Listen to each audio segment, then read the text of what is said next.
Hey, peace, peace, love, harmony, and light. Make sure audio is good.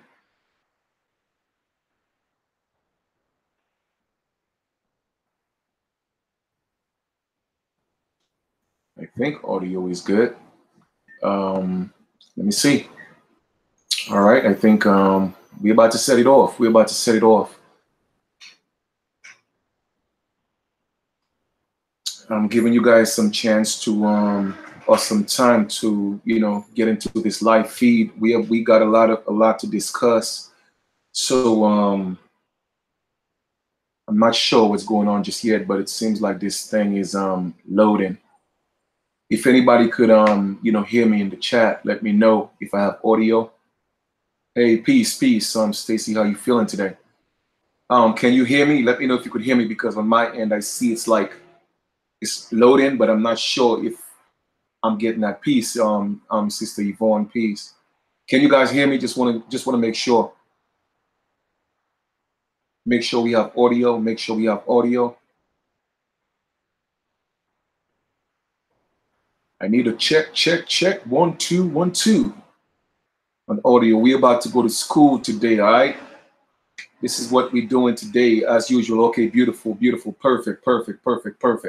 All right, so we got lots to discuss. Hope everybody's having a great day. I just came from the city, Manhattan. Had to meet up with a brother. Like I said, I always link up with my peoples. They reach out. I mean, the brother literally reached out like maybe 2 days ago, and already, I linked up with him, because for me, I'm very, very serious about that. Hey, peace, brother Taloff. I'm very serious about what I do, and to me, I'll always reiterate, it's not a joke to me. I can't even explain it in words, but I know that my ancestors are they're depending on me. You know what I'm saying? And the same way I'm depending on them.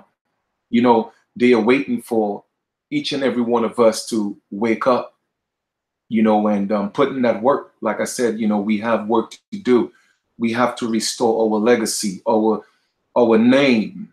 The American name has been tarnished around the world just because a corporation was created called the United States. And as you could see, they never say the United States. They always say America. America is a continent. It's not the United States. But the goal is to tarnish who we are. You see what I'm saying? Let the world look at us as an enemy. But we have to fix that. We have to correct that. And it's our job, okay? We cannot depend on anybody to fix our home. And again, I'm giving you a typical example. If you have your house, why would you wait for somebody else to come fix your home when it's your home? It is the same thing. This is our home, and we have to fix it. Only the Aborigines could fix this. Nobody else. Until the Aborigines restore their place on that throne, there's always going to be chaos, not just in the United States, but around the world, because we have always held things together. The world have always looked towards us for leadership. You know what I mean? So we have to correct that. So today I'm going to talk about a few things. A lot of our people always ask me, they reach out and, hey, well, Chief, what do we call ourselves? Well, you could call yourself anything that you want to. That's on you, because, you have a right to self-identify. Whoever you say that you are, that's who you are. But I want to go in depth today and talk about the name America. Everybody have all these different theories, and one of the most popular propaganda is that name come from Amerigo, Vespucci, and that's actually further from the truth. That's not true. So I'm going to show you some information, and you could do additional research, because I tell people, don't believe anything that I say. Not that I'm telling an untruth. It's just because I want you to challenge me by finding the research, doing it yourself. Okay? And if you could find that, you know what, man, the information that Chief is giving is untrue, then I want you to point it out. But thus far, I haven't come across people who could do that. So again, the information got to be on point. Okay, I know that I don't know it all. That's why I don't call myself a master teacher. However, I am a master student. I'm always willing to learn. I'm always willing to learn. I'm always knocking on doors. I'm always seeking, and I seek in truth. All right. So I'm going to open up your mind to some information today, and then we're going to take a twist and bring everything back full circle, a 360, because there is nothing new under the sun. The reason why we are going through what we are going through is because we keep repeating the same mistakes. In other words, we are not learning the lessons we are supposed to learn. So we have to keep repeating it until we finally get the lesson that we are supposed to learn. So hopefully the information that I'm providing will open up your mind, open up your heart, okay? And tap into the truth, step into a higher level of awareness, okay? So the name America, you know, we call this the American continent. Well, first, let me start off by saying, I believe that, and that's a belief, I believe that at one point, the world or Earth was one landmass. It is still one landmass because if you take away the water, then the further down you go into the ocean, eventually you're going to touch land. I mean, that's a fact, right? Unless there's just a hole that has no bottom, a bottomless hole just filled with water, and there's no end to it. But that's not the case. So the world is still one landmass.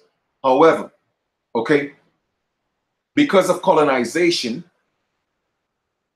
people wanting to create territories, people have separated, you know, the world, okay, into different regions.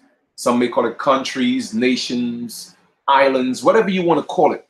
The truth of the matter is the earth is still one landmass. And part of that landmass constitutes the water that separates the land, but it's still one landmass, okay?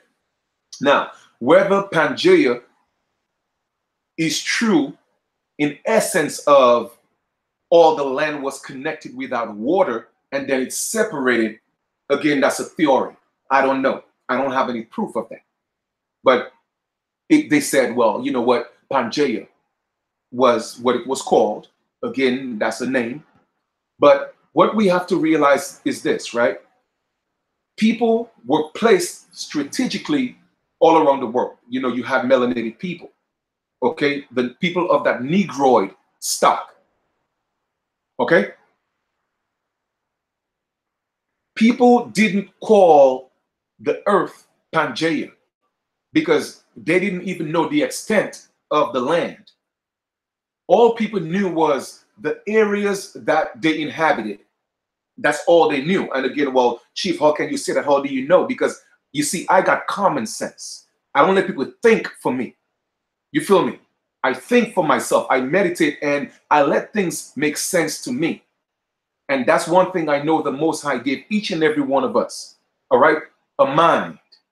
So that we could use our own mind and make sense out of everything. Okay? So I have a mind. So I use my mind and I use it very wisely. So with that being said, indigenous people or aboriginal people, well, I'm going to use the term aboriginal people only because anybody could call themselves indigenous nowadays, right? Because indigenous, based on the interpretation of the international platform, indigenous basically is a broad term, just like how native has become a broad term. But when you say that you're an aboriginal, everybody's not an aboriginal, okay? But all the melanated people are aboriginals of the planet, okay? Earth. Everybody was, again, in their own part of the world. And even on the same landmass, okay? Even if whether it was connected or not, even on the same landmass, people had different names and titles for their own areas. Because why? How can you prove that, Chief? Because they spoke different languages. Okay. Right? So again, let us use basic common sense. Let us use some logic. We don't have to make it complicated. Sometimes we have to use the KISS principle. You know what the KISS principle is? Keep it simply simple. Or keep it simple, stupid. We have to use the KISS principle. Let us not make it complicated. So therefore, if certain people spoke different languages, how the hell could it be called Pangea, you know, by everybody, unless that was a form of colonization? So that's when colonization started. All right. But every tribe, or you know, or what you call nation, but tribes, they have their own name for their own little areas that they call what they wanted to call it in their language. And sometimes, let's just say you have New York and you have people in Maryland. Sometimes they didn't even know that people exist that far. Again, Chief, how can you prove that? Well, there's nothing new under the sun. How many people that's in Alabama that's never been on a plane? They heard of New York, but they never been to New York because they never been on a plane. It's the same thing. People didn't travel all over. People were comfortable where they were at. That's home. That's their land. They didn't see any reason to travel. They didn't have any reason to travel beyond what they could see because they were comfortable. They wasn't that curious. But yes, some people were. And then that's how they discovered other tribal people that lived within neighboring islands. And they spoke different languages, but the culture was pretty much the same. So these people learned different cultures. We learned each other cultures. We learned each other languages. And that's how we got along. So the reason why I'm explaining it to you that way is so that you get a true understanding that the world or earth was one landmass. Okay, first, let us begin with that. Okay? Whatever happened there, I believe, again, there was some type of spiritual separation.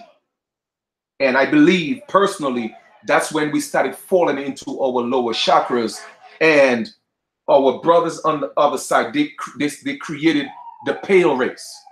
And that's something that we didn't want to be a part of because we knew the destruction that was going to come. We knew what would have happened if that were to ever take place. So we wasn't in favor of that.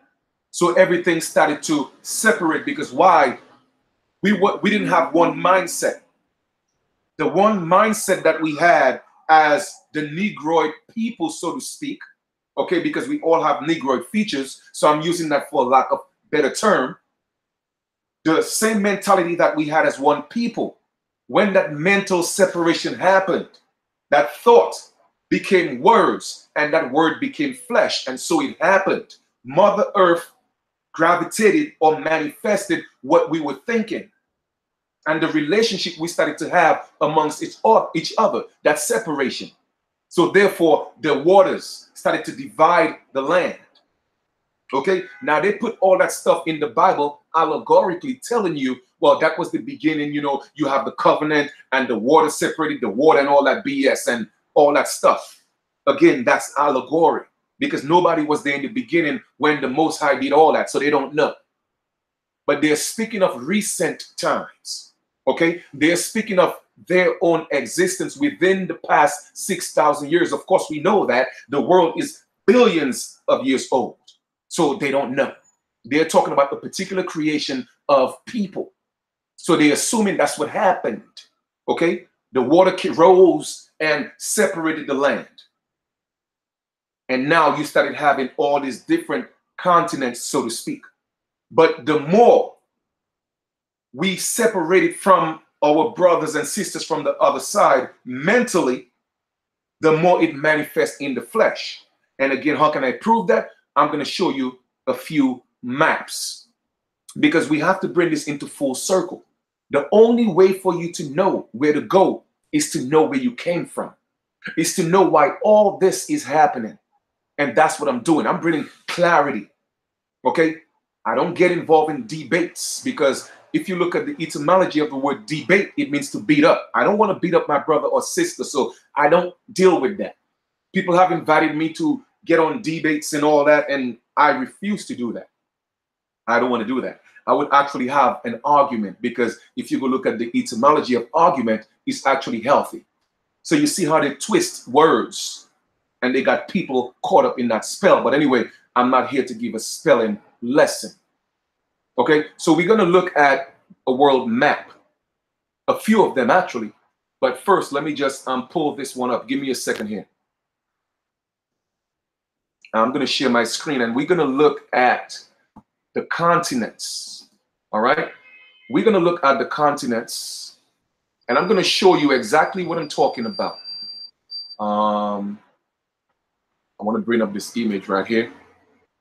Now, this right here may be a little bit, you know, out of focus because, you know, some of the pictures sometimes when you, you know, when you blow them up, then that happens. So let me see if I could, I'm going to use it anyway. I'm still going to use it. It's not a problem. Give me a second here, guys, please. Okay.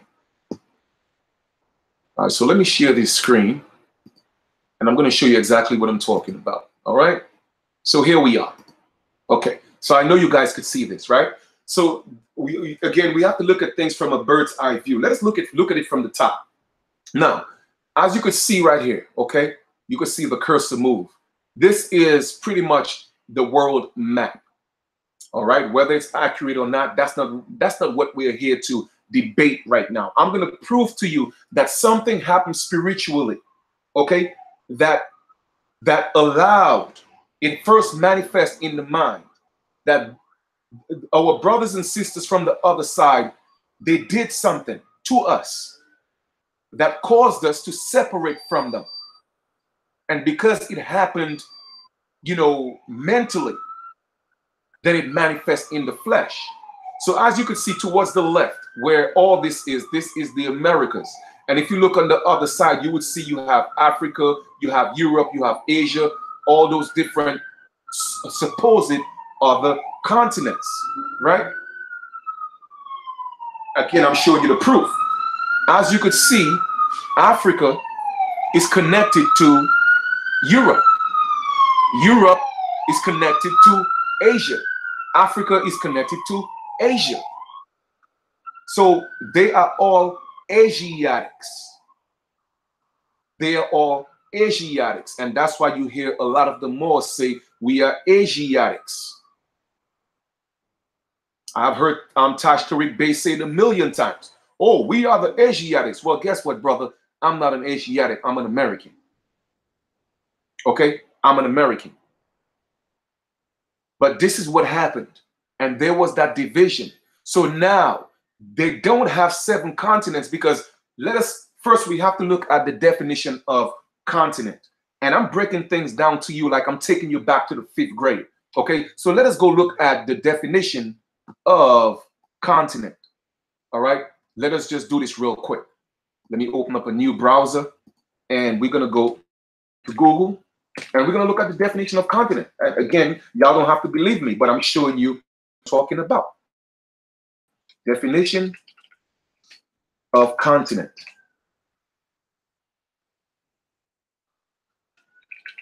Definition of continent. Here we go.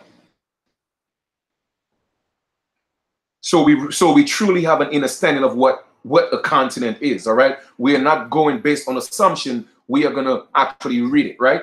Any of the world's main continuous expanses of land, Africa, Antarctica, Asia, Australia, and America, South America, the mainland of Europe as distinct from the British Isles. A mainland contrasts it with an island. But what's key here? It says any of the world's main continuous expanses of land.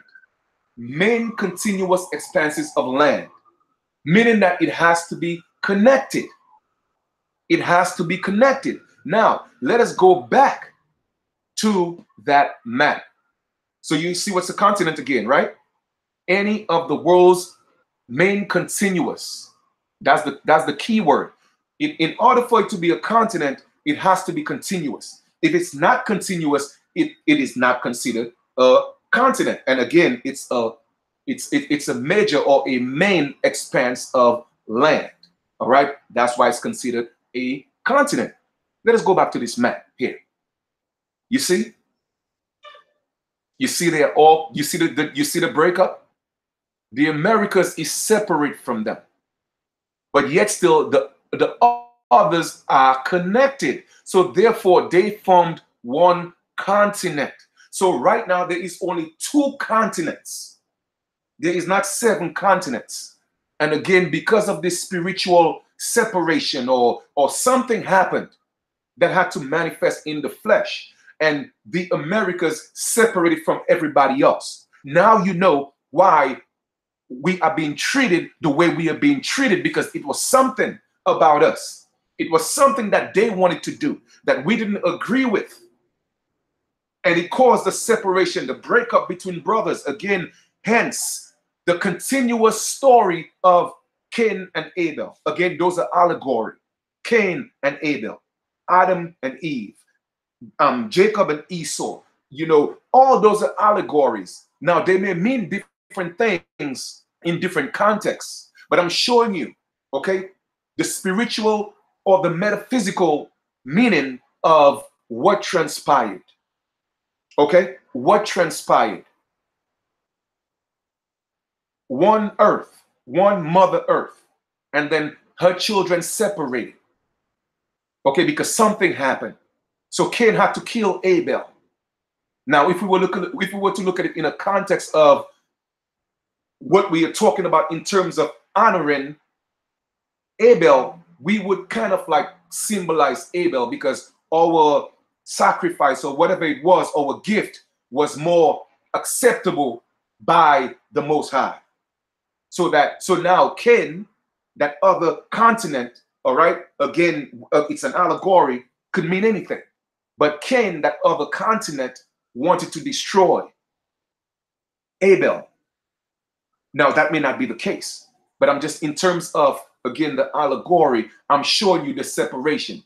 2 brothers, 2 sisters. They said it was brothers, but we know that it might as well be sisters, because the earth is feminine, if we put it in that context. So 2 sisters, all right, had beef. Something happened and they separated. And I'm showing you on the map. Now, okay, those other continents, yes, they had an option to come join us, but mentally they wanted to stick together. So you have Africa, you have Europe, you have Asia, you know, all those different continents, they decided to stick together. Okay, Antarctica did its own thing. It's in a whole different part of the world. But the point I'm trying to make to you is this: America separated from all of them, each and every one of them. I'm taking you a little deeper. There has to be a reason for that. It just didn't just happen coincidentally. There's no coincidence. There are no accidents. All right, and that's what's manifesting. But they separated from us, but yet still everybody keep coming back here. Why? And then we are the original people of this land. Why are they treating us that way? So we have to go deeper. It's something about us that they don't want you to know. All right, let's take a look at another map. Let's take a look at another map. Let us get here for a second. All right, so we looked at the world map. We're going to look again, another world map, a little more detailed. Okay, we are going in today. Now, some of you may agree with me, some of you may not agree with me. Hey, I'm not here looking for agreements or disagreements.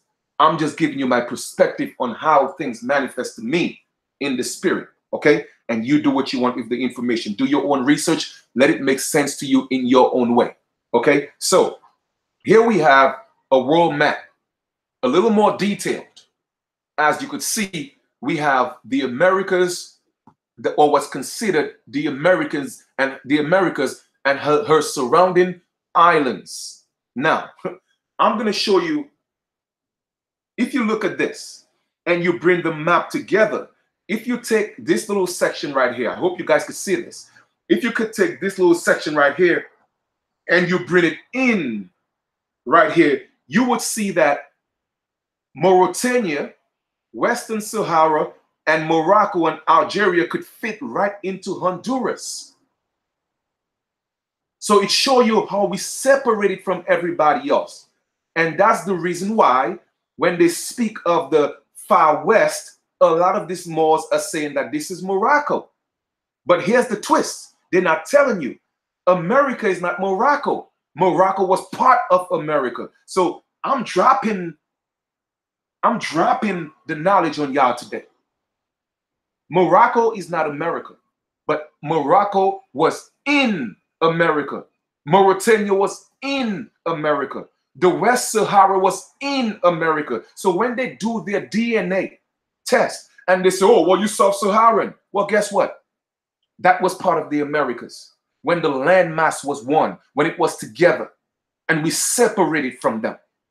Okay? As you could see, the United Kingdom, all this was connected. All this was connected.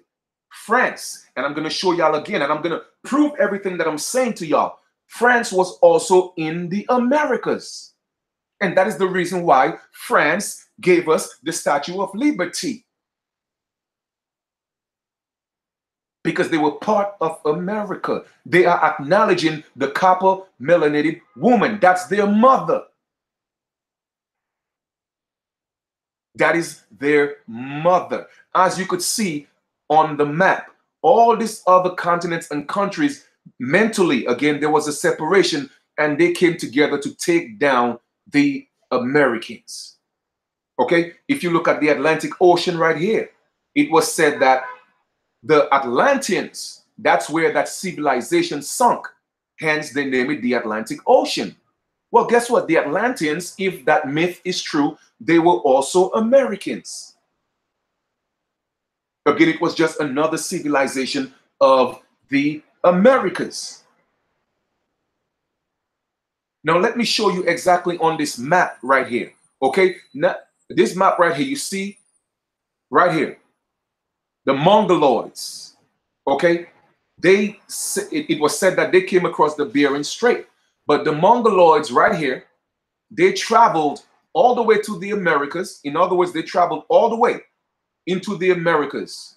And now they have taken your place as the so-called natives of this land. Now, let me show you another thing on this map. Right here. Khazar, Khazarian. Those are the Jews right now, okay, that's running everything. The Khazarian Jews, okay, the so-called Jewish people that own the banks. Okay, just, you see how small it is?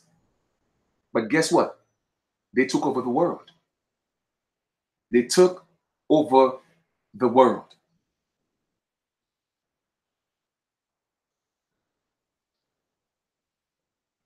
If you look at the equator, which I will pull up another map and show you what the equator is and what it looked like and the position, you have to realize what's going on. So all these people right here on this side that's separated from us, they are all Asiatics. They are all Asians, okay? They stuck together. Even our melanated African brothers, okay? Moroccans, Algerians, okay? Mauritanians, the ones that call themselves Moors, okay? They sided with the Asians, the Asiatics. That's why they keep saying, oh, we are Asiatics. We are the original Asiatics. Well, you may be an original Asiatic. Maybe you are. But just know that I'm not, because my immediate ancestors are Americans. So I'm showing you what's happening. It is still a takeover of the American land and American people. They came together to take us down, and they still couldn't take us down. World domination, okay? The NWO is all about taking over the Americas. Because if they take over the Americas, meaning that the mindset of the people, then guess what? It's a wrap for the world, because we have always been the leader. but they cannot take over our spirits. They cannot take over our mind, because that we are always going to be rebellious, because we have always separated from that mindset that they had.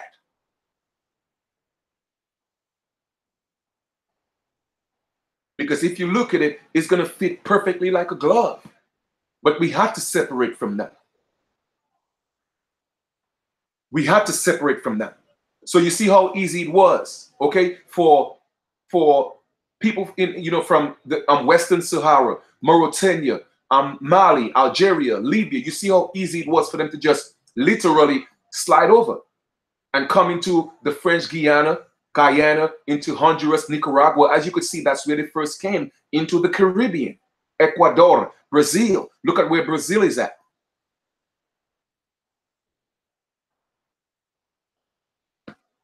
You have to see these things with your own eyes for it to make sense.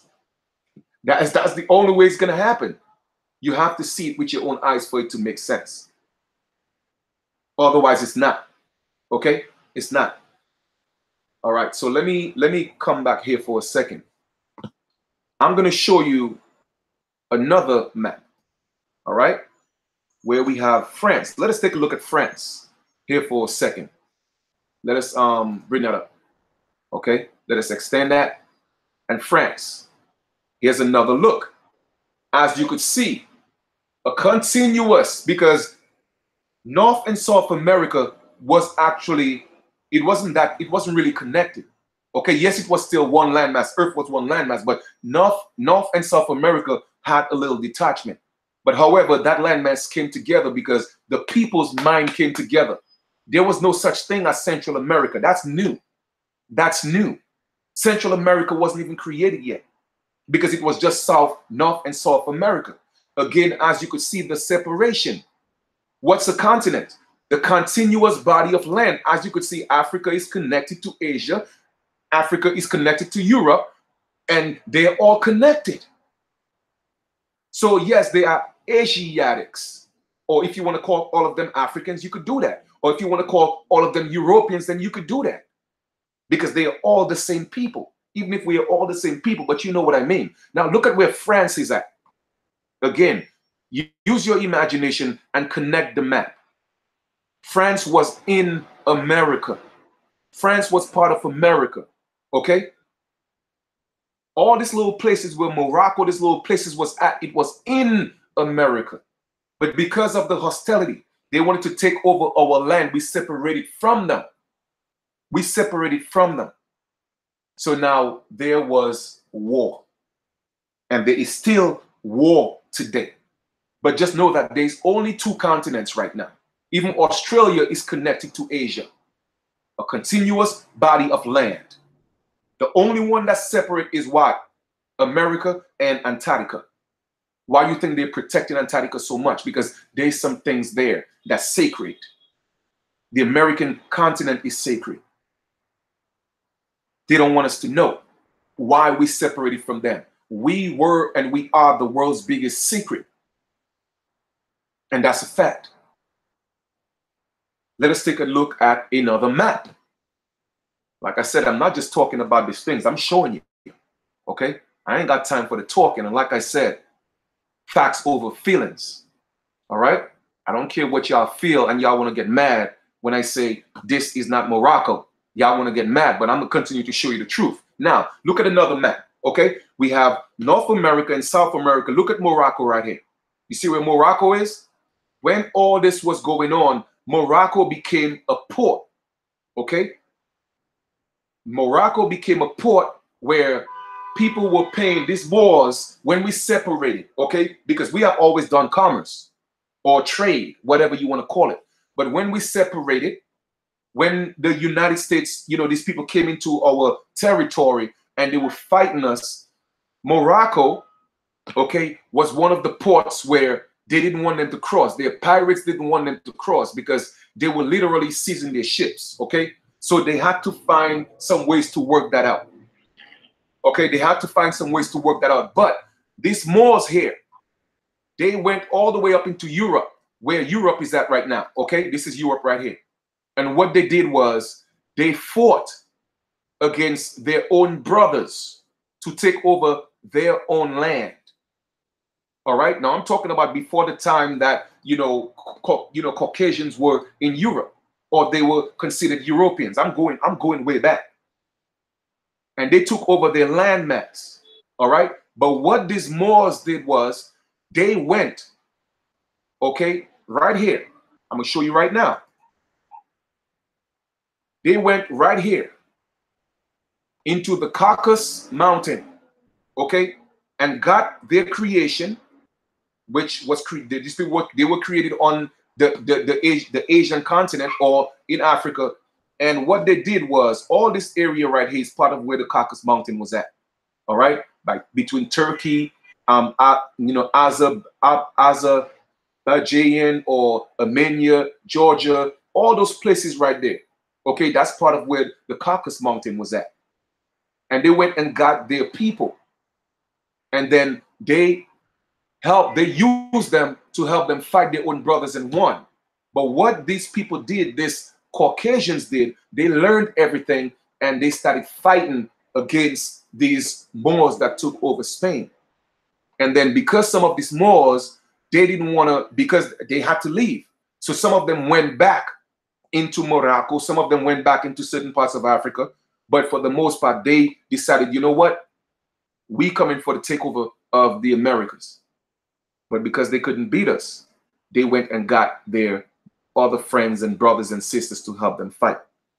Okay, so far, I hope this is making sense. Again, you don't have to believe anything I say. Go do the research yourself, study the information yourself. Let it make sense to you yourself. Okay, let it make sense to you yourself. All right. Now, again, a lot of people may not like this, but it's okay because, again, I'm not doing this for likes. I'm showing the people the information, and I'm going to give you more verification on what I'm talking about. I'm going to show you that what I'm saying and what I'm showing you, it has merit to it. Okay, let us proceed. So I showed you the maps. Okay, I showed you everything from a bird's eye perspective. You saw it in your own head. If you put it together, it's going to fit like a glove. Now, again, there's something happened between us and them, and we separated ourselves from them because we didn't want to deal with that madness. We didn't want to deal with the creation of the so-called robots, that Adam. So we separated from them because we knew what was going to happen. It was a potential for disaster. Now, is it a potential for disaster? Yes, it was. Because look what happened to the world. That creation is all over the world, raping and pillaging and destroying our home. Because when it was created, it was in their nature. First, they were created to be robots, for them to help, to aid, to till the land. Because we didn't till the land. We were considered the gods.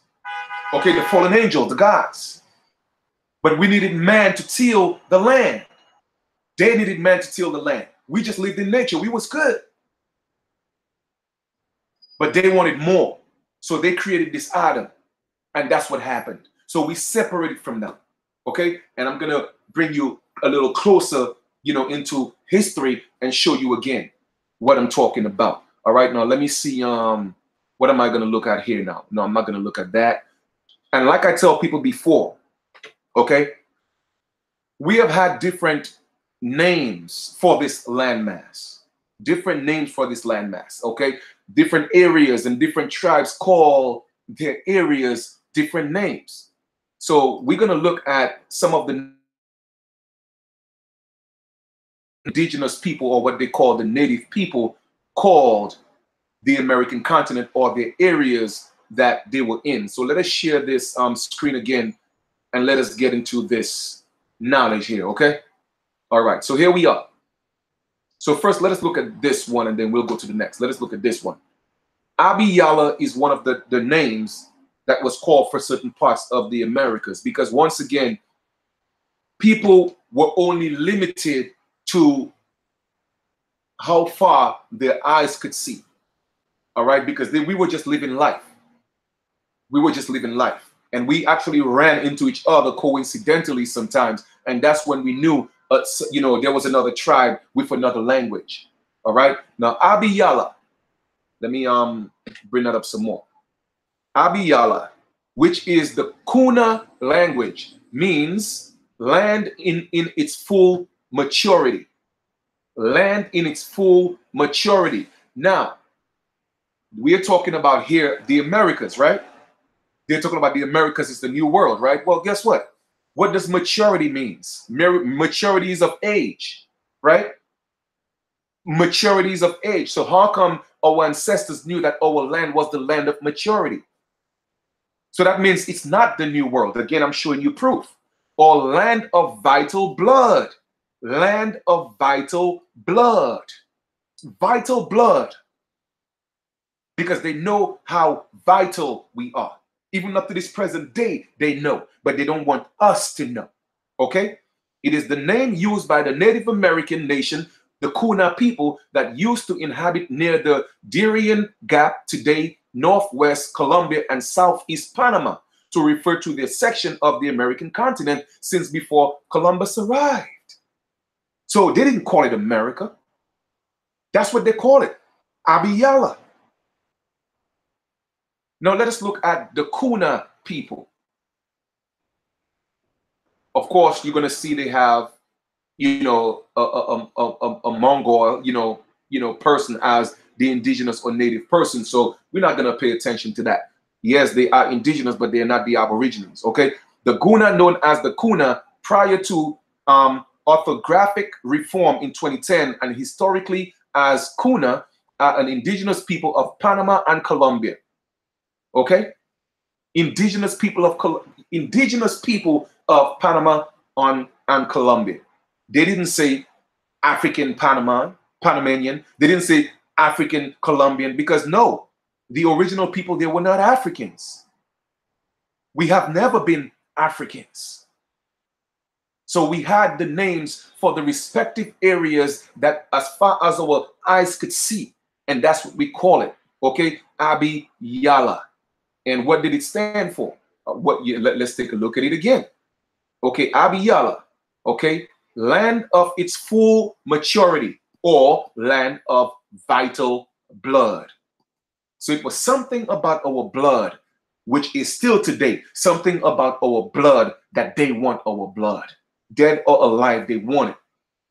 I'm trying to bring this full circle to show y'all how sensitive this situation is, how dangerous it could be if we don't get this. Okay, we have to get it. We have to get it.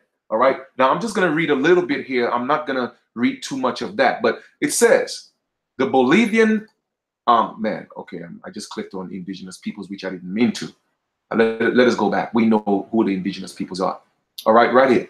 The Bolivian Amara leader Taki Mamani argues for the use of the term Abiyala in the official declarations of indigenous peoples governing bodies, saying that placing foreign names on our villages or cities and our continents is equivalent to subjecting our identity to the will of our invaders and their heirs. Exactly. That's why on my ID, it doesn't say United States. It says Abiyala and Turtle Island. Because me putting that on my identification, I'm subjecting myself to the identity of the invaders. So I'm telling y'all, and I'm showing y'all, I'm way ahead of this game. Okay? Thus, use of the term Abiyala rather than the term such as the New World or America may have ideological implications indicating support for indigenous rights. Okay? So let us go to the next one. What did Native Americans call America before it was called America? Here we have again, we have some more. There were hundreds of tribal groups. You hear that? Hundreds of tribal groups spread out over the two continents. Like I told y'all before, it was only North and South America. There was no such thing as Central America. That's new. We now call North and South America. Each tribe had their own names for the various areas they moved around in. So when you tell me, oh, well, we all call it Morocco, right there, I'm shutting you down. It's a damn lie. Stop lying to my people, man. Stop lying to my people, because I'm gonna expose y'all. And again, I'm not mad at y'all because y'all confused. Okay? I'm not mad at y'all because y'all got brainwashed. I am showing you the facts. Again, facts over feelings. Facts over feelings. And that's what I'm doing right now. Okay? Each tribe had their own name for the various areas they moved around in. Some of these names still exist as modern references. Mississippi is an original name. Massachusetts, Iowa, Utah, Chattahoochee, Mexico, but it was Mexica, I think, but etc. Moreover, many of the designations have been lost due to the total extinguishment of certain tribes along with their languages. However, all tribes refer to the earth as their mother. Like I said, that was the mother, that was mama.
All right, guys. Are you guys still with me?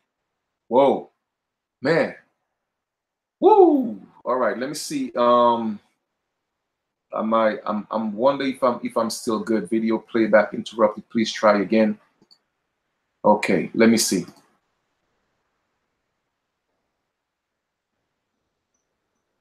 I'm wondering if I'm still good. Video play. Oh man, yo, they cut me off, yo. That's foul. Oh my goodness. Wow. That's messed up.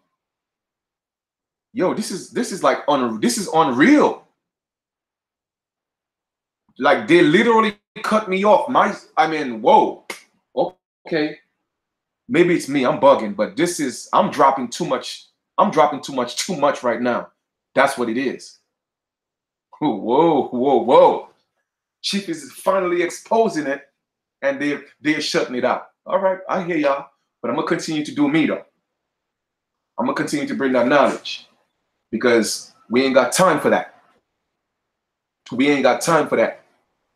Yo, I've never experienced this before. I mean, I've experienced some glitches, but nothing like that. Like they took that off completely. Okay. All right, so let's share it again. We're gonna do this. We're gonna do this. All right. Let us proceed. So I'm gonna share the screen again. And like I said, I was talking about Abiyala, and that's what I was reading right there. Okay. So we already did that. Okay, we spoke about that, showing you the different names again, proving to you that it wasn't just one name. So how the hell are you going to tell me we called it Morocco? No, we didn't, because every tribe had a name for its own respective area. Okay, I'm going in because y'all playing with the wrong one. Okay, now let me see. He says, however, the tribes refer to earth. All right, so I read that already. And all right, good. Now, a lot of people, there may be some type of discrepancy, okay, in terms of where the name America came from. Like I told y'all before, France was connected. France, if you look at the map, okay, I could go back and show it to you again. Let me just show you again. Like I said, let us show it. I don't want to just talk about it. Let us look at it. Let's go look at France again. All right, let us go look at France again. Come on, France, open up. Let's go look at France again. Everything is in plain sight, but they don't want us to see, right? Because they're hiding the truth from us. Look at France. All right, look at France. As you could see, if you fit the puzzle and you slip in France right into that gap right here, you will see France is going to fit in. You would see that Africa is going to fit in. The so-called landmass called Africa. All right, it's going to fit in. And because France, again, was part of the Americas, French is not their language. Okay, French is not their language. French is an original indigenous American Aborigine language. I'm giving y'all the drop today. Okay, and that's why all major treaties in the world and contracts in the world is signed or written in French, because it is the purest language, meaning that when you say one word, it means what it says. Major treaties, okay, or contracts back then was not written in English, because English had too many different meanings, and it could, and the treaty could have been misconstrued for different things. So it had to be written in French. Y'all giving these people too much credit, man. Too much credit. French is our language that's indigenous to the Americas, but that was taken away from us. So a lot of us, some of us in the Caribbean, speak broken French, what we call patois Creole. Just like me, I speak Creole, me parle patois. Okay? So where was I? Where was I? I think I'm done with this. So I'm going to show you here. But first, what I want to do is I want to take a look at the equator. Let us take a look at the equator real quick.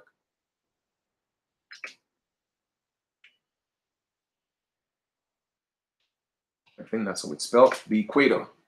Let us look at the equator, and let us look at images of the equator. All right? Let us look at images of the equator.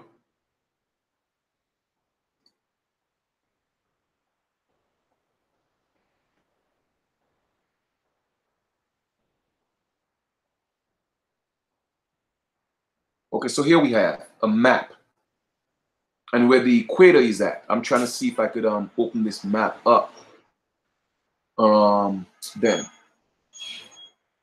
let me see if I could click on that and bring this up. Or it took me back to Google. But anyway, I'm just trying to show y'all the equator and show you where the equator runs. Okay, the equator runs. They talk about, oh well, the equator is only in Africa. No, it's not. The equator runs right across America. Look. Okay, right here. The equator right here runs all the way across from the Americas, going through Africa, all the way passing Australia. And you have a lot of countries that are close to the equator. And the reason why I'm saying that is because they're only talking about the equator. When you speak of the equator, countries closer to the equator, they're only talking about Africa. But you have to see these things with your own eyes to know what I'm talking about. These people are playing games with us. They are playing games with us. All right? So let me see. This is what I'm talking about now. So a lot of people have some discrepancies with the name America. Well, let us do a little more research on that, right? Because they say America was named after Amerigo Vespucci. Well, I'm going to show you that that's not true today. Okay? That's not true today. It's not true. So let us read here for a second. Okay? And right here, it says, America, The name America applied to present-day Brazil appeared for what is believed the first time on Martin Waldessin Muller's in 1507 world map, known as the baptismal certificate of the New World, and also America's birth certificate. Right? Okay. America's birth certificate. America, we learn as school children, was named in honor of Amerigo Vespucci or Vespucci for his discovery of the mainland of the New World. We tend not to question this lesson about the name of America. By the time we are adults, it lingers vaguely in most of us, along with the images and wave-tossed caravels and forests and peopled with naked cannibals. Not surprisingly, the notion that America was named for Vespucci has long been universally accepted, so much that a lineal descendant, America Vespucci, came to New Orleans in 1839 and asked for a land grant in recognition of her name and parentage. Since the late 19th century, however, conflicting ideas about the truth of the derivation have been set forth with profound cultural and political implications. To question the origin of America's name is to question the nature of not only our history lessons, but our very identity as Americans. Traditionally, history lessons about the discovery of America also raise questions about the meaning of discovery itself. It is now universally recognized that neither Vespucci or Vespucci nor Columbus discovered America. Of course, that's a lie. How can you discover something that people have been living there for millennia? It is now universally recognized that neither Vespucci nor Columbus discovered America. They were, of course, preceded by prehistoric Asian forebearers of Native Americans. Like I said, I rest my case. Okay? Asians, the Asiatics. The Asiatics have always been coming to our land. Hence, the Moors say that they're Asiatics. But they're now talking about the Mongoloids, the Mongolians. And that's why they call themselves indigenous. And that's why it was easy for them to pass off as the Indians, the people they call the Indians. So my brothers and sisters, the key is for us to identify as who we truly are. We are the Aboriginal Americans, because they could claim anything else. They could claim native, they could claim indigenous, but they cannot claim Aboriginal. Okay? Let me let this siren go by, because this is too important. We can't have all the distractions. And once again, I'm showing you proof. I'm not just talking about it. I'm showing you facts. And once again, it's facts over feelings. All right? So we hear the Asians, the forebearers of Native Americans, all right, who migrated across some ice bridge in the Bering Straits or over the stepping stones of the Aleutian Islands. A Black African discovery of America, it has been argued, took place around 3,000 years ago and influenced the development of the Mayan, Aztec, and Inca civilization. But what people don't realize is that before those civilizations, okay, there were also our ancient ancestors who have already been here and coming down closer, because remember, we didn't have a written history. We always had an oral history. When we started having a written history was when the Mayan, the Aztec, and the Inca civilization started to come into play. But our history, the further back we go into antiquity, the more of an oral history we have, because we didn't write anything down. Okay? The records of the Scandinavian expeditions to America are found in sagas. The historic cores encrusted with the additions made by every storyteller who had ever repeated them. The Icelandic saga of Eric the Red, the settler of Greenland, which tells how Eric's son Leif came to Vinland, was first written down in the second half of the 13th century, 250 years after Leif found a western land full of wheat fields and vines. From his history emerged a fanciful theory in 1930 that the origin of America is Scandinavian, amount meaning district plus Eric to form Amteric, or the land of Lith Eric. Of course, they're talking about, again, colonization. Other Noosemen went out to the land Leif had discovered. In fact, contemporary advocates of the Noose connection claim that from around the beginning of the 11th century, North Atlantic sailors called this place Omeric, Omerike, an old Noose word meaning furthest outland.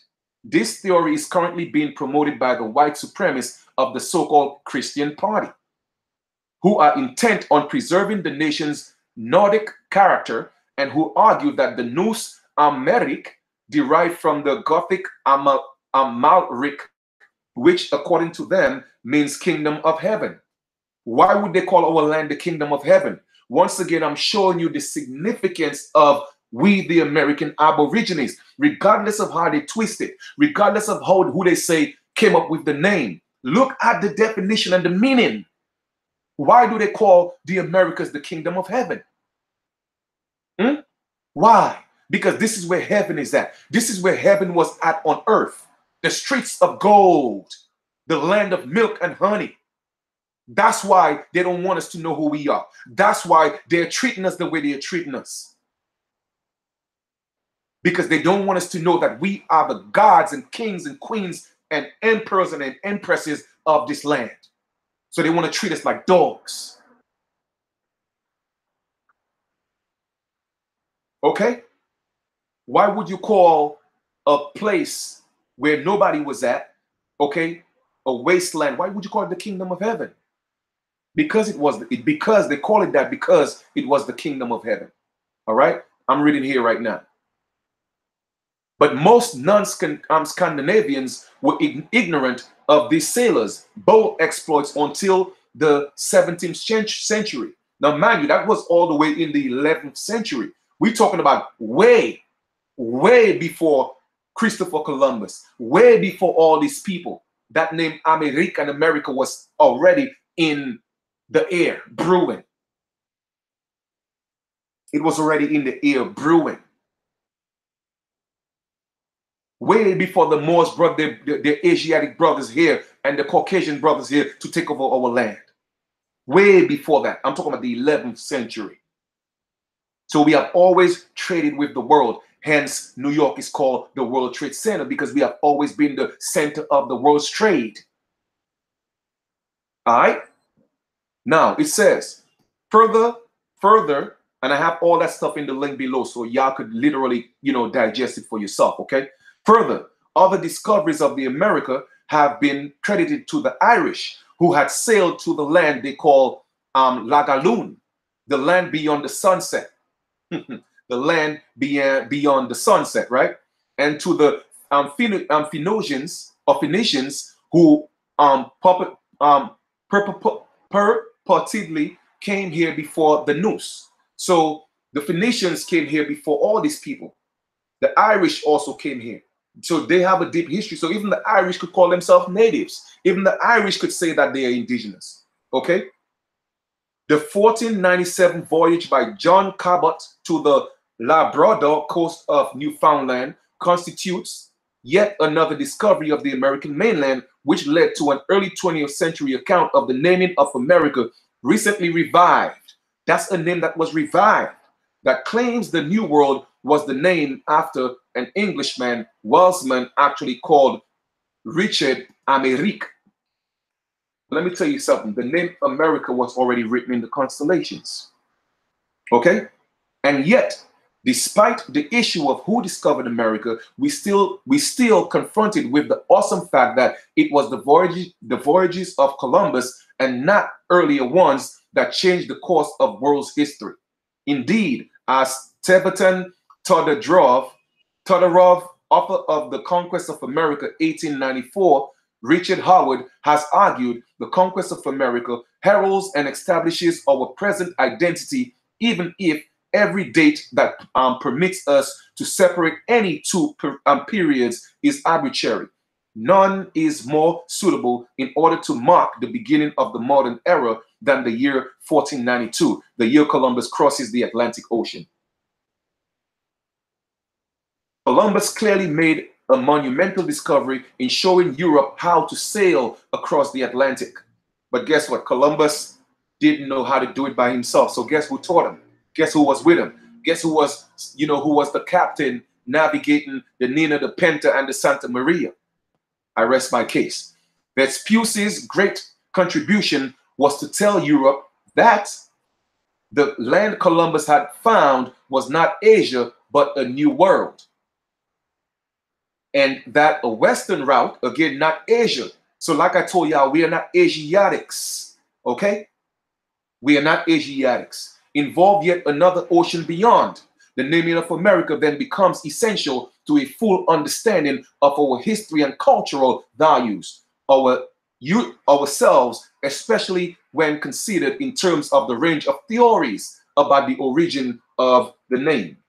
The Maya connection, the most explosive hunting, almost credible etymology, the so-called Amerique theory, which was first advanced in 1875, reappeared in the late 1970s in an essay by Guyanan novelist Jean Carew titled The Caribbean Writer and Exile. Here, Carew focuses on the identity struggle of the Caribbeans who are subject to successive waves of cultural alienation from birth, a process that has its origins embedded in a mosaic of cultural fragments. Amerindian, African, European, Asian. He adds that the European fragment is brought into sharper focus than the others, but it remains a fragment. It is in his discussion of this European fragment that he turns to the early historical accounts written by European colonizers about their apocalyptic intrusion into the Amerindian domains. Histories, which he argues are largely fictions characterized, with few exceptions, by romantic evasions of truth and voluminous omissions. Okay? Parry moves from the fictions of Columbus to those of Vespucci with his striking words, Alberigo Vespucci, and deliberately use his authentic Christian name of Florentine Dialenti, and Rascal corrected Columbus' error, thinking that he had found the Orient. Vespucci, having sailed to the American mainland, declared that what Columbus had indeed stumbled on was a new world. Carey then alludes to Vespucci's famous letters about his voyage, more later about his controversial letters, which caused a great stir throughout Europe, which they were published in the early 1500s. In them, Vespucci invented a colonizer's America, and the reality is ours never recovered from his literary assault and the distortions he inflicted upon it, because the fiction of a virgin land inhabited by savages, okay, a virgin land inhabited by savages, that's what they call this, at once a racist one and a contradiction, remains with us to this day. But Carey, in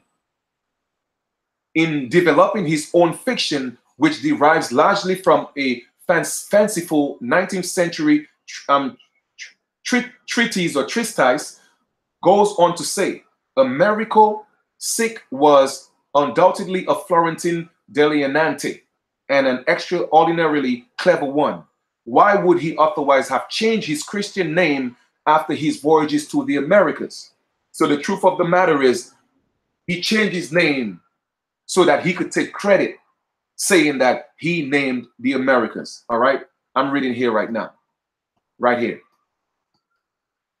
Carey is resurrecting the ideas of Jules Marco, a prominent French geologist who, while studying North America, argued, as did other 19th century writers, that the name America was brought back to Europe from the New World, and that Vespucci had changed his name to reflect the name of his discovery. Specifically, Marco introduced the name of an Indian tribe and of a district in Nicaragua called Amerique. Woo, man. Are y'all ready for? Can y'all handle the truth? Okay. The name of an Indian tribe and a district in Nicaragua called Amerique. Okay, and asserted that this district, guess what? Rich gold. Rich gold. So when y'all talking about, oh, Africa, and no disrespect to all African brothers and sisters, but Africa was the place of all the riches. No, we had all the gold. How do you think they came here? All the journeys they took here, all the gold that the crown is sitting on, where do you think it came from? It didn't come from Africa. It came from here.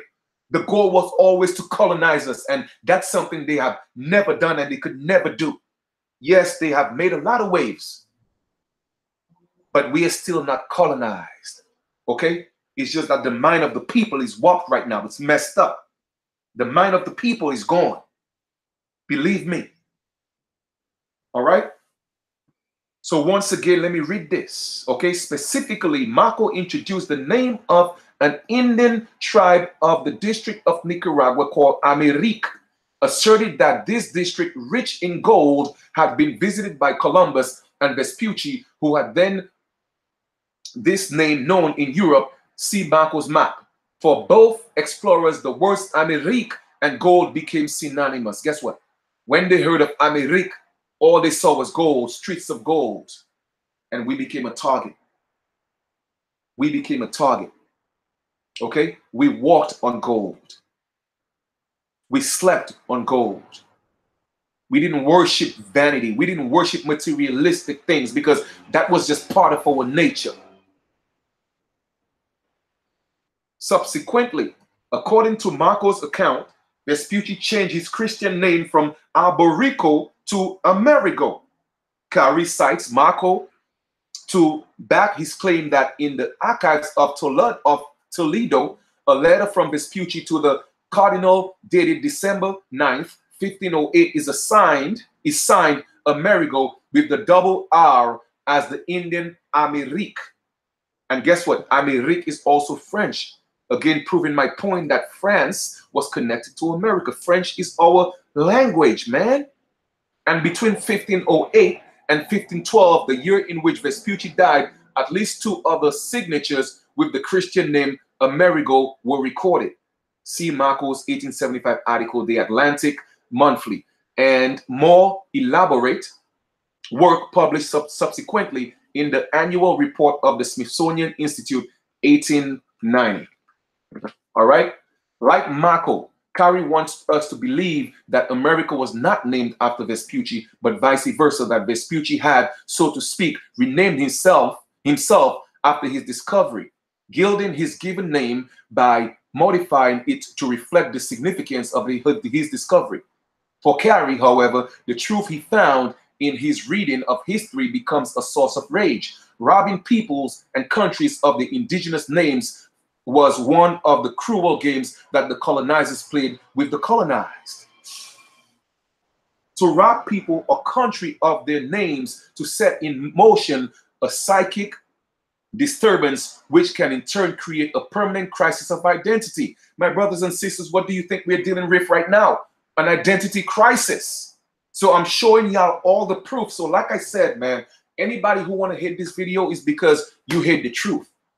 Okay? And a lot of y'all people who call yourself Moors, y'all don't like the truth. And respect to all the Moors who speak the truth. Because there are a lot of them who speak the truth and know that this is not Morocco and know that they are aboriginal to this land. So much respect to y'all because y'all speak the truth. Okay?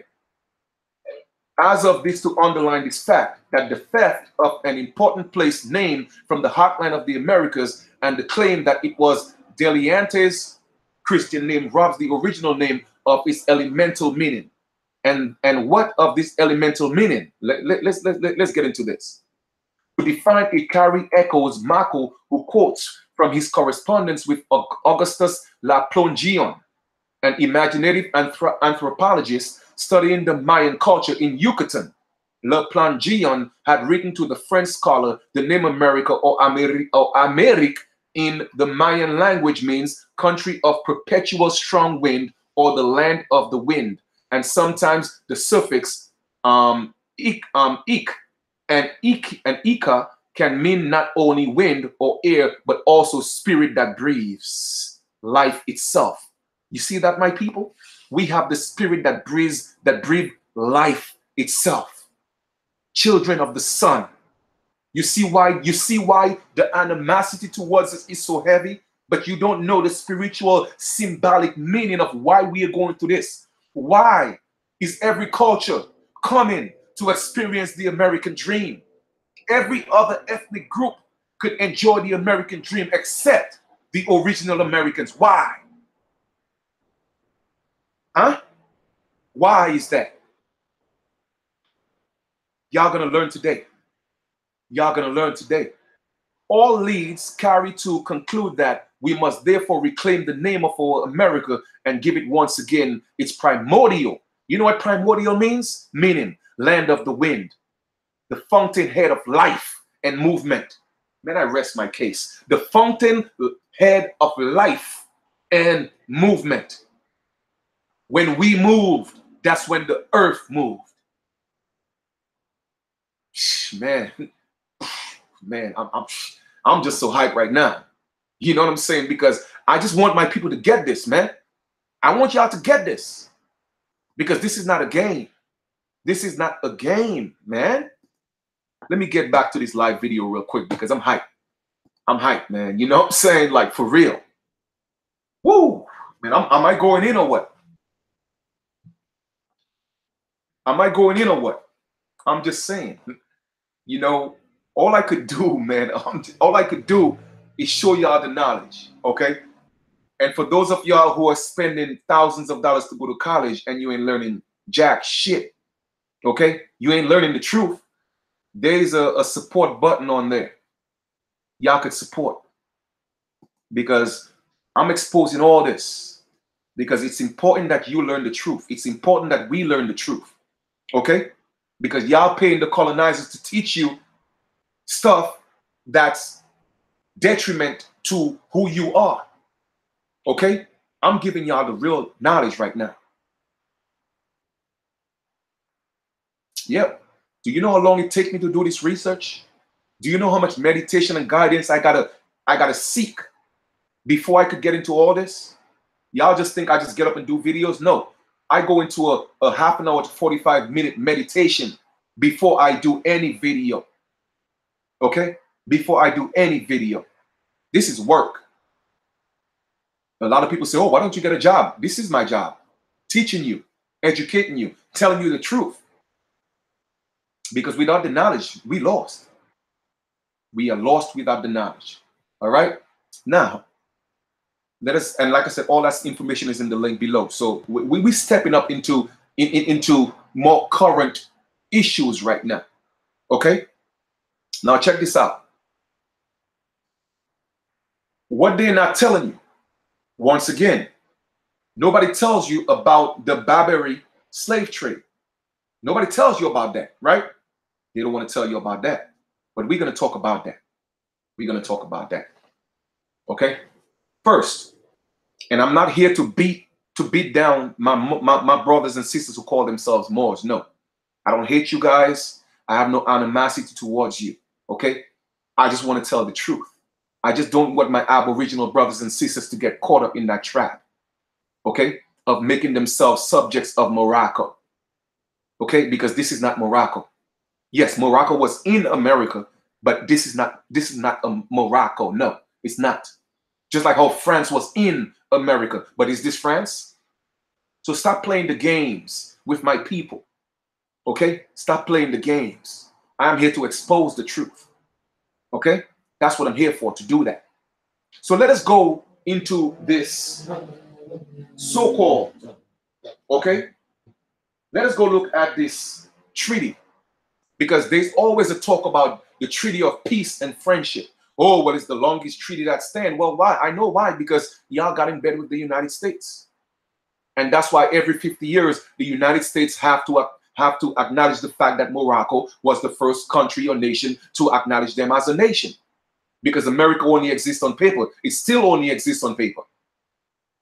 All right? But we're going to take a look at this Treaty of Peace and Friendship.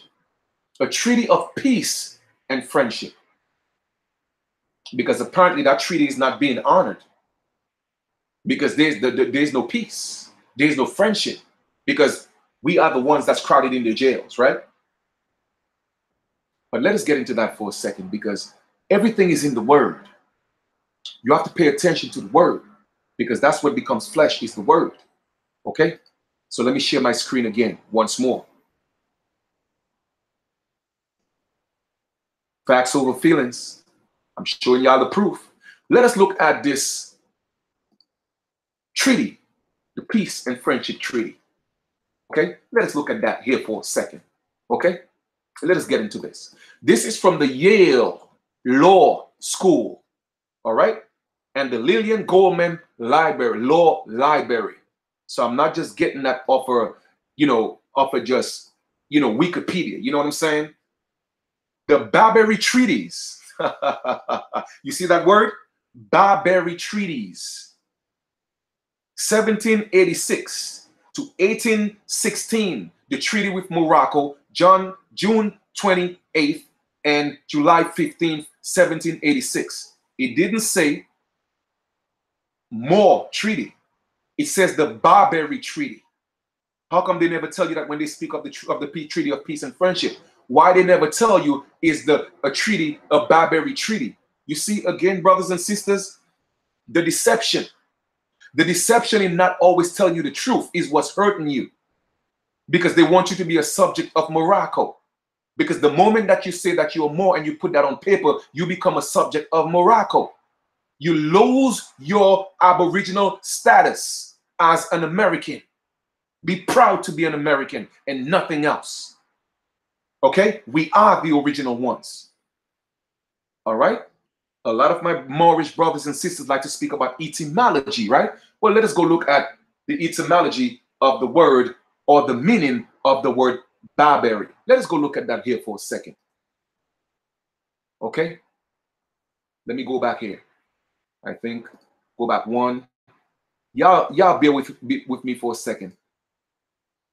I think I did Barbary. Did I? Let me see. Let this thing load up here for a second, guys. Because we gonna, okay, so I did Morocco first. Okay. So we're gonna look at what I did was because I know of the Barbary slave trade, right? So you always hear them talking about the Treaty of Peace and Friendship, but how come they never told you about the Barbary slave trade? Everybody talk about the transatlantic slave trade, right? So that Treaty of Peace and Friendship, once again, it is a Barbary treaty. Barbary treaties. Now let us look at the Barbary slave trade. My brothers and sisters, I'm here to expose all the lies and all the deceptions. Okay? Barbary slave trade refers to the slave markets that were extremely lucrative and vast on the Barbary coast of North Africa. Okay? Which included the Ottoman provinces of Algeria, Tunisia, and Tripolitania. You always hear them talking about from the shores of Tripoli and all that stuff. It's even in one of the songs, right? Because they're showing you the conquer of the American Aborigine. But they give you half the truth, because they want to pull you back under the jurisdiction of Morocco that got in bed with the United States and signed a treaty. But I'm here to expose all the deception. Between the 16th and the middle of the 18th century, the Ottoman provinces in North Africa were nominally under Ottoman suzerainty, or whatever, suzerainty. But in the reality, they were mostly autonomous. The North African slave markets were part of the Arab slave trade. So once again, they're not telling you about that when they came here and enslaved our people. The Barbary coast, all that includes Morocco, Algeria, Tunisia, yes. Perpetrated largely on European Christians. My brothers and sisters, I'm gonna bring everything into full circle for you today. Okay? Our Moorish brothers, that's what they did. They were largely selling European Christians as slaves. So everything we are dealing with today is a revolt, revenge of these people. right here. And now we are the one paying for what our Moorish brothers did to these people. Y'all want to know the truth? Can y'all handle the truth? That is the question. Can y'all Moors handle the truth? And again, I'm not here to beat you down. I'm here to expose the lies and the deception. I'm here to tell the truth. Okay? Because, and when they started enslaving these people, because it was so brutal, they were killing them off. And then they started coming to fight us and enslave our people. But let us continue with this. These peoples, due to being non-Muslim, that's why they always tell you, oh, well, we're not Muslims. They want to change the spelling to M-O-S. And they say, oh, well, it's not Islam, but it's Islam. They want to give everything a meaning to distract you. But they are all Muslims. Okay? They are all Muslims. Okay? In Muslim majority society were systematically preyed upon and turned into slaves acquired by the Barbary pirates. Okay, look at the ships. Tell me what ship it remind you of. Do not look like the Nina, the Pinta, and the Santa Maria with the, but the only thing is it don't have the cross on it. Y'all gonna learn today.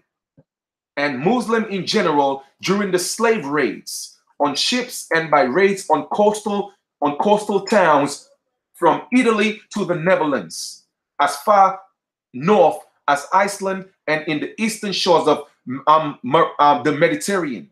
The Ottoman Eastern Mediterranean was the scene of intense piracy. As late as the 18th century, piracy continued to be a consistent threat to the maritime traffic in the Aegean. Maritime. Guess what laws we are being governed by right now? The maritime laws. So guess what they helped these people do? They took away our organic laws and now we are fighting maritime laws. Why do you think they could go to court and deal with the courts? Because they understand maritime law. For centuries, large vessels on the Mediterranean railed on galla slaves supplied by North African and the Ottoman slave traders. Okay? That's what happened. They enslaved these Caucasians. And guess what? When they came to fight us, they used their slaves to help them out.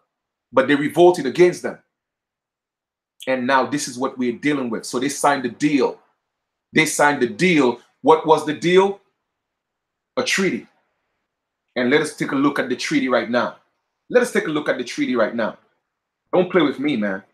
Don't play with me because I'm going to expose this. Treaty of Peace and Friendship with additional articles and all that stuff is in the description below. Also, Ship Signal Agreement. Ship Signal Agreement. Okay, y'all could take a look at that. The treaty was sealed at Morocco with the seal of the Emperor of Morocco, June 23rd, 1786, and 25 Shaban, AH 1200, and delivered to Thomas Barclay, the American agent. Of course, it had to be an agent, right? June 28th, 1786, 1 Ramadan, AH 1200, original in Arabic. In Arabic, let me ask you a question. Has Arabic ever been our original language? So if this was Morocco, right? How come we ain't speaking Arabic here? Don't play with Chief Kalinago, man. Don't play with me. Okay? Don't play with me, man. I'm not the one. The additional article was signed and sealed at Morocco on behalf of Morocco, July 15, 1786. 18 Ramadan, AH 1200, original in Arabic. The ship signal agreement was signed at Morocco, July 6, and they did that original in English. Certified English translations of the treaty and of the additional articles were incorporated in the document signed and sealed by the ministers plenipotentiary of the United States, Thomas Jefferson, at Paris, July 1st, 1786, and John Adams at London, January 26, 1787. Treaty and additional articles ratified by the United States July 18, 1787. As to the ratification, generally see the notes. treaty and additional article proclaimed July 18th. So that treaty right now is not even the original. It was ratified. It was ratified. The ship signals agreement, not specifically included in the ratification and not proclaimed, but copies ordered by Congress July 23rd, 1787 to be sent to the executives of the states. Secret Journals of Congress 4869, but see the notes as to this reference. Certified translation of the treaty and of the additional articles with approval by Jefferson and Adams. To all persons to whom this present shall come to be made it known, whereas the United States of America in Congress assembled their commission bearing date the 12th day of May 1784, thought proper to constitute John Adams, Benjamin Franklin, and Thomas Jefferson their ministers plenipotentiary, giving them or a majority of them full powers to confer, treat, and negotiate with the ambassador, okay, the ambassador, minister, or commissioner of His Majesty the Emperor of Morocco concerning a treaty of amity and commerce. That's what it was about. Okay, now let us, just for conversation's sake, let us go look at the definition of this word right here, because we have to read to understand, and that's what we are doing right now. We know what commerce means, but let us look at this word amity. Amity. Let us look at this word right there and see what it means, because we don't want to leave anything up to chance. Definition. Definition of, and let's paste that in here and let's see what it means. Okay, definition. Definition. But that wasn't the word though, it was amity. Let me see. A.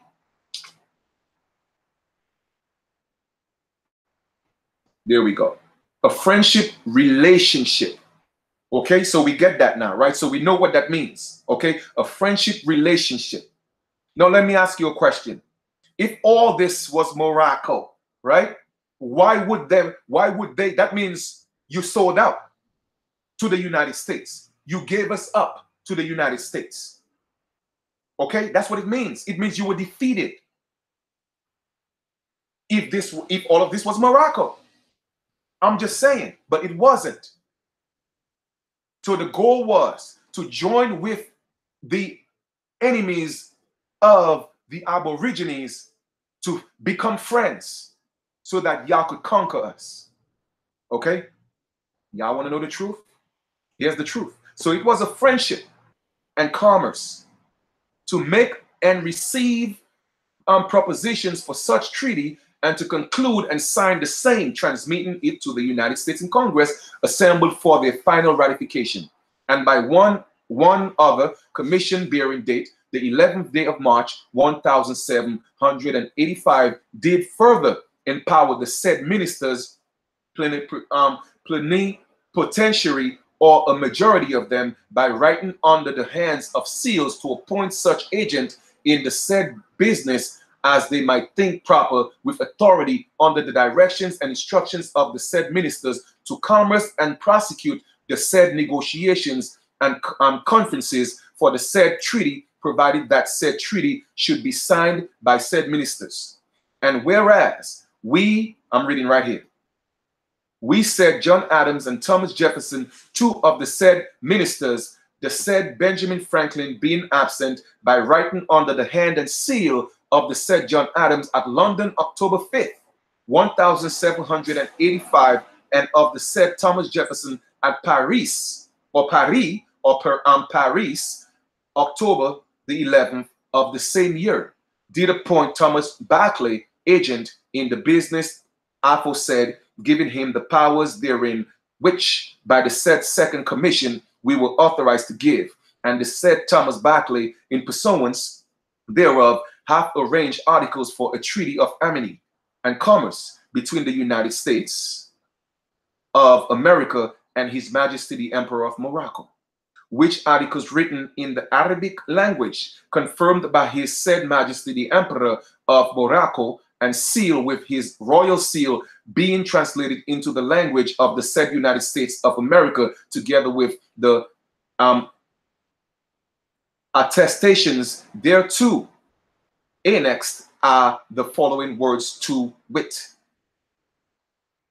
In the name of Almighty God, this is a treaty of peace and friendship established between us and the United States of America, which is confirmed and which we have ordered to be written in this book and sealed with our royal seal at our court of Morocco on the 25th day of the blessed month of Shaban in the year 1200, trusting in God, it will remain permanent. Okay, so that treaty had to be signed because of the revolt. All right, they started fighting the people who enslaved them, which was the Barbary. Now you know the Barbary are the Moors. So they were fighting against them. And then because of commerce, they didn't want them to transport their goods across, because if you look at the map that I showed you again, Morocco was right in between. Okay, that whole section was there in between, from the Americas going into Africa and going into Europe and going into Asia. So they was like kind of like the gatekeepers, so to speak. So they didn't want them to cross.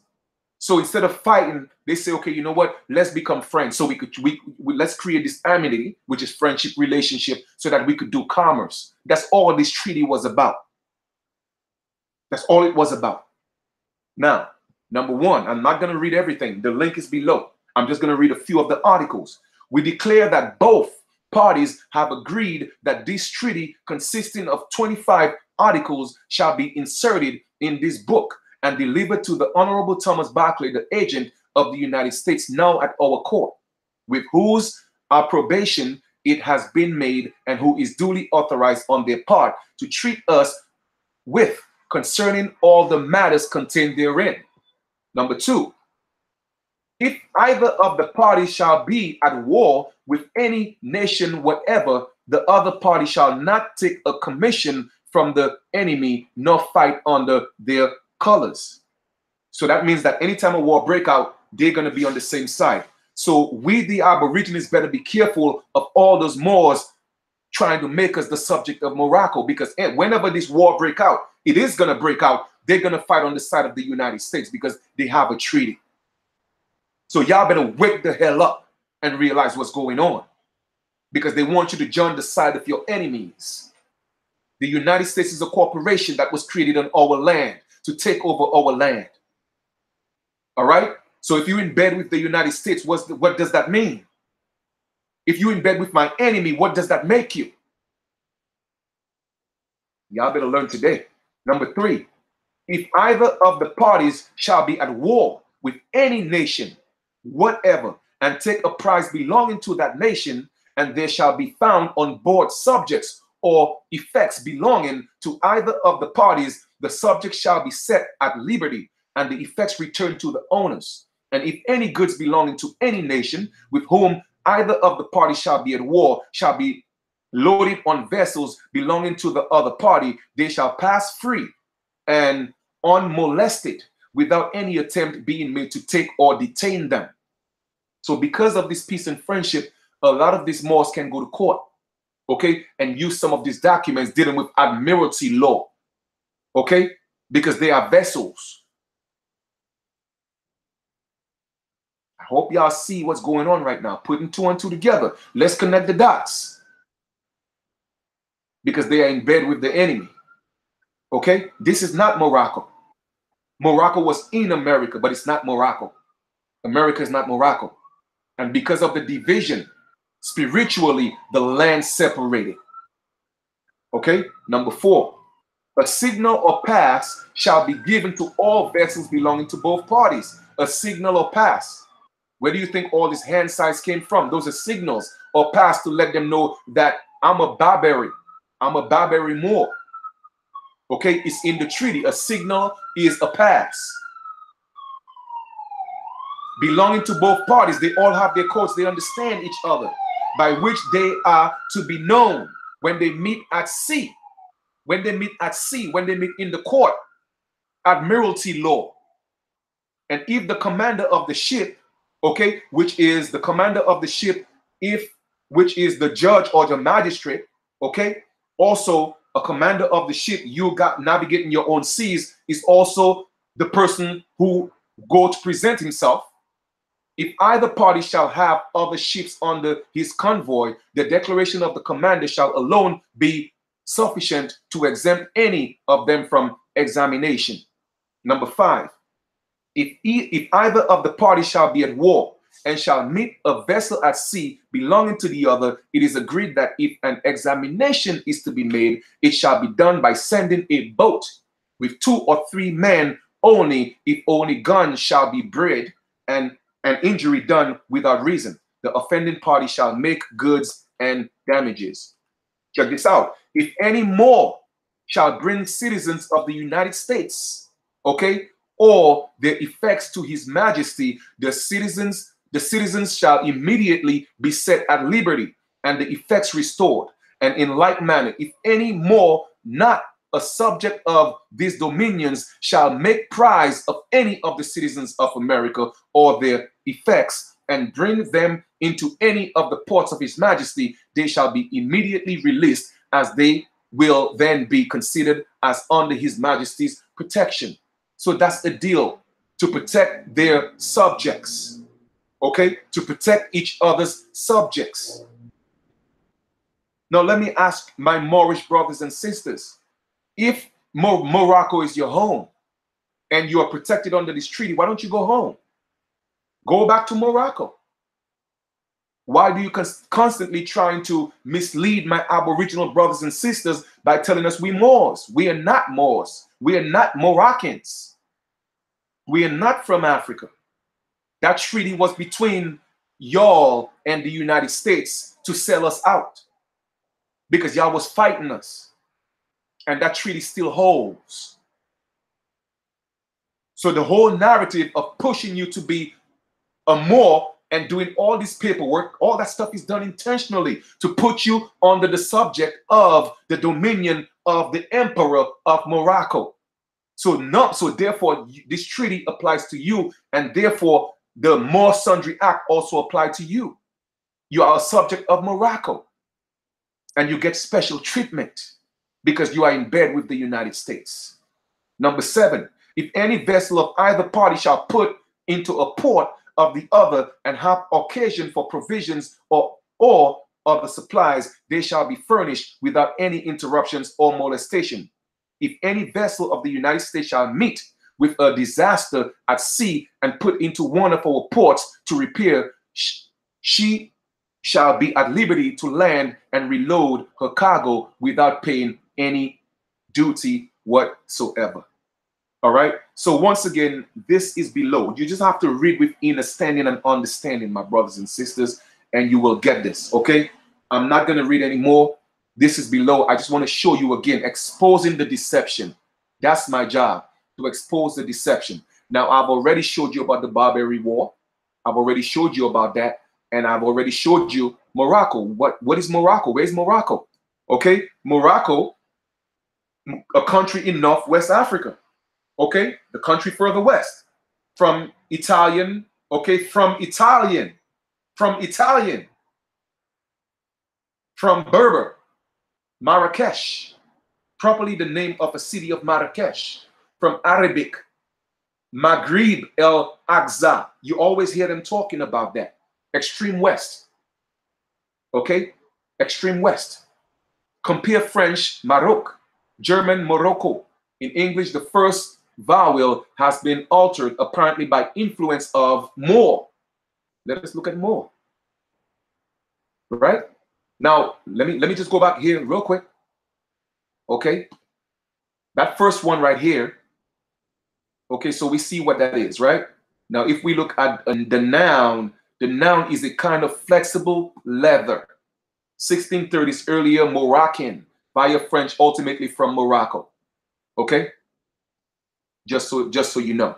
So let us look at because Moors always say, well, let's look at the etymology. Moors are big on etymology. How come when it comes to etymology, the word Moor you know, all of a sudden etymology don't exist. All of a sudden, you do like the Christians. You only, you use the Bible when it's convenient for you, and you use etymology when it's convenient for you. More. Now, North African Berber. Again, let us go back to the Barbary Wars. Okay, right here, the Barbary Wars. Right? Look at the treaty. What does it say at the top?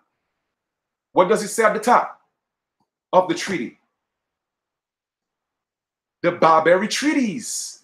Once again, facts over feelings. Facts over feelings. Okay? Medieval Latin Moros, inhabitant of Mauritania, Northwest Africa, a region now corresponding to northern Algeria and Morocco, from Greek Moros, perhaps a native name or else cognate with Moros black. But this adjective only appears in late Greek and may as well be from the people's name as the reverse. Being a dark people in relation to Europeans, their name in the Middle Ages was synonymous with Negro. Synonymous with Negro. So when they came here and they saw the Negroid people, they just call all of them Moors. Okay? And that's where they try to trick you and say we are all Moors. No, we are not. Okay? No, we are not. Used indiscriminately of Muslims, Persians, Arabs, etc., but especially those in India. Okay? And more than noun, waste ground. Are you waste ground? I'm just saying, man, we have to wake up and look at the truth. We have to realize what's happening to us. Okay? We have to realize the game that's being played, the deception that's taking place. And anytime you do that, you're gonna continue to sell your birthright. You're gonna become the subject of the emperor of Morocco. Again, another immigrant in our land.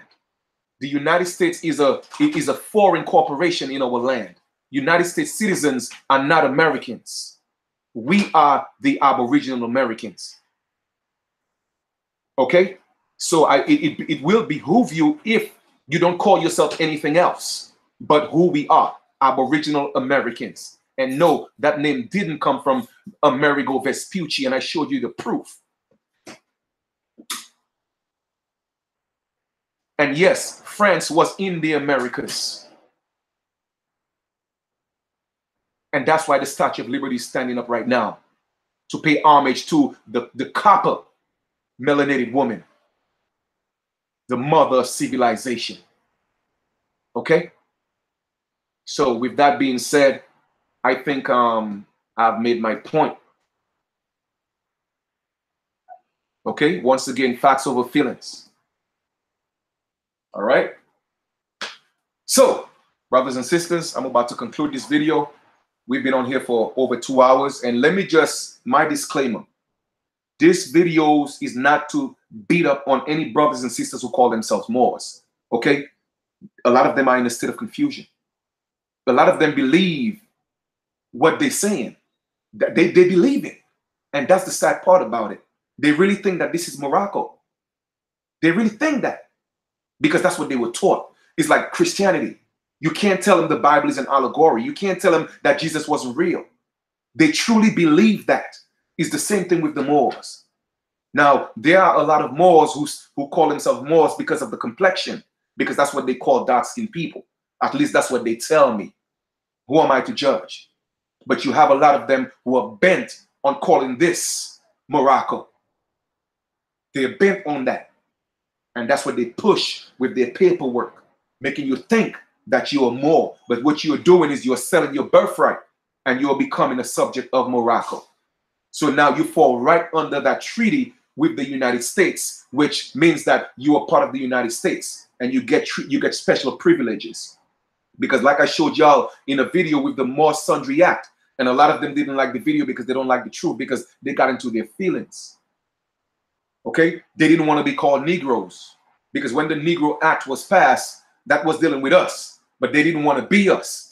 So they had to sign a treaty, okay, called the More Sundry Act. But I just broke down this whole treaty of peace and friendship with you, showed you what it was. It was the Barbary Treaty. And I showed you the Barbary slave trade, where they're the ones who enslaved the Caucasians.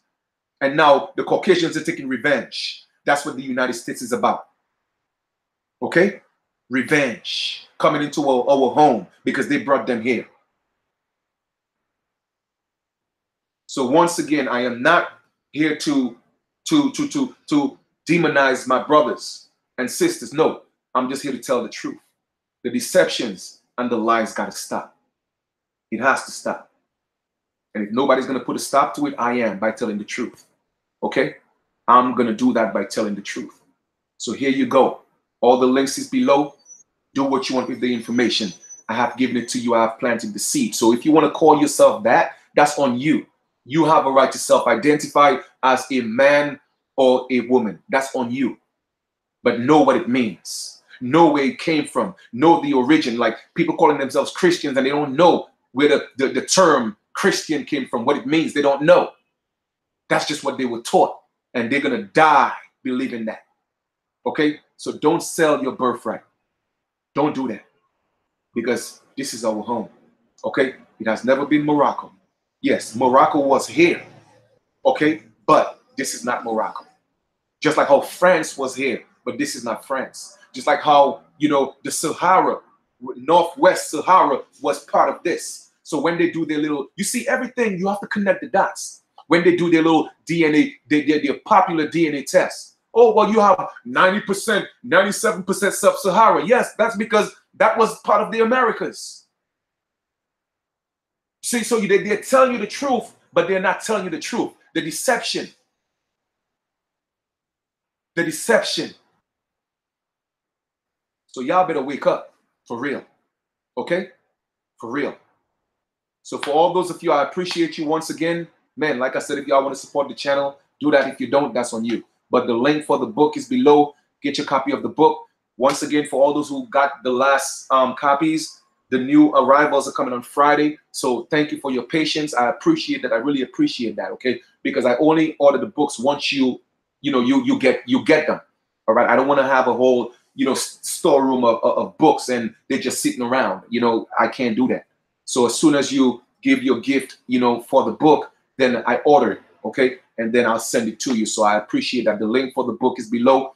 Newsflash, everyone's a slave or less. It breaks down and it goes in detail as to how to operate as a man and a woman and win in court, win these legal battles, get back your life. We got work to do. And for all those of you who are looking to build, I'm talking about righteous people, serious people, truthful people, people with integrity. My email is below. Send me a message. Put your number in the email. I'll call you and we'll build, because this is our time.